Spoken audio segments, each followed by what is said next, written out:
Hello fellow humans, Chris here again. I am at the same tree, but I'm at a slightly different angle, which I think is a good angle. You can see a little bit more of the surrounding trees. Kind of all depends on what time of day it is and where the sun's at. So I wanted to just hop on here and address a couple of the questions that I got from the first video about parenting. The things that came up was specifically on religion, and then on in general, like what things to leave in, what things to leave out, and then admitting mistakes or not to admit mistakes.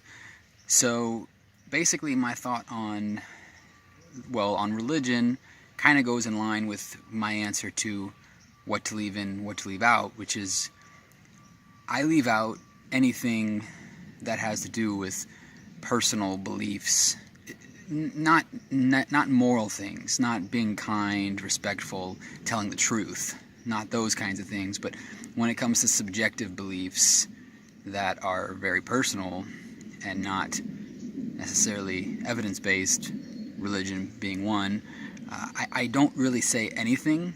I don't deny anything. I don't really confirm anything. I will wait for my kids to ask those questions, and then when they do, I'll answer it to what I believe to be their level of ability, their age level. What's the appropriate scope of an answer that I give? And that goes with everything, besides religion. And actually that sort of somewhat related is on the issue of death, which, having lost our first child, my kids, especially my son, who's a little bit older, he asks a lot of questions, are both a lot more well-versed in death than I think I would normally have shared with my kids under normal circumstances.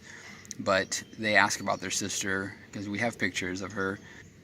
Again, it's just a matter of answering questions to the level that's appropriate for their age, and but maintaining truth. And I think there's layers of truth. You can tell the truth and be honest, and you don't have to give away everything.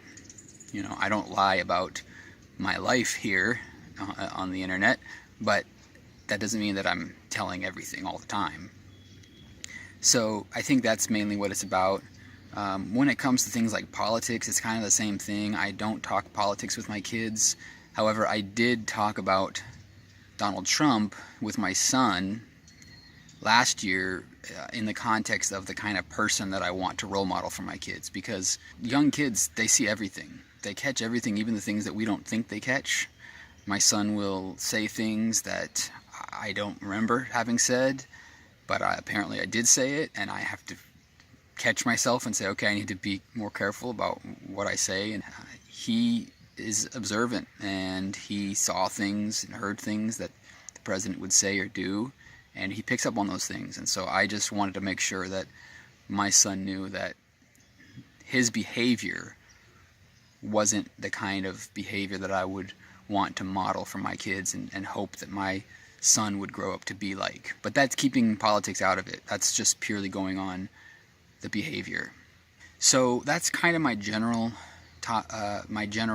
stance on my kids when it comes to what I keep in, what I keep out. Religion and death are kind of the same in that sense with me in terms of what I share with them. I won't confirm or deny things when it comes to my belief in God or the afterlife or heaven. I won't say yes or no to anything, but I won't discourage or try to sway my kids from believing one way or another. I will let them write their own story, and I will support them in terms of being honest, and but again, keeping in mind that you're keeping it at the level of their age. And even the issue of where babies come from, again, having lost our first child, I think birth and death have become more of a subject matter in our family with my young kids because of that, because the circumstances of our daughter's death happened at her birth. So it's a complicated issue, and it when you start talking with kids about birth and babies, the topic of how it happens does come up. So we answer that question too, and you just do it to the level of I know I keep beating a dead horse here, their ability to comprehend as a child. We don't tell them a whole lot of specifics when it comes to the process and what happens when you have a baby, but we say it to a level that I think is appropriate, and without lying, but without giving everything away. And that's kind of in a nutshell how I look at handling those kind of situations as parents. And then as for the mistakes, yes, I absolutely do tell them when I make mistakes. I own up to them, and I let them know straight away that I am a human, I have faults, I'm not perfect.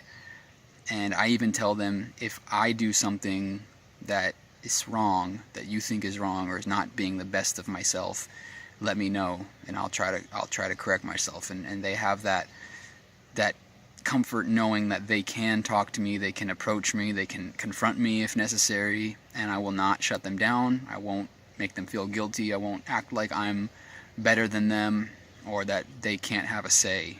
And I think that that's really important, not just in building trust and empowering relationships, but also in building credibility, so that your word means something, so that when it's the shoe's on the other foot and you have to call them out for their behavior, for one, you're not being hypocritical, but also you are a model of your expected behavior, because you show them that you don't expect that or accept that behavior out of yourself, and so you don't accept it out of them.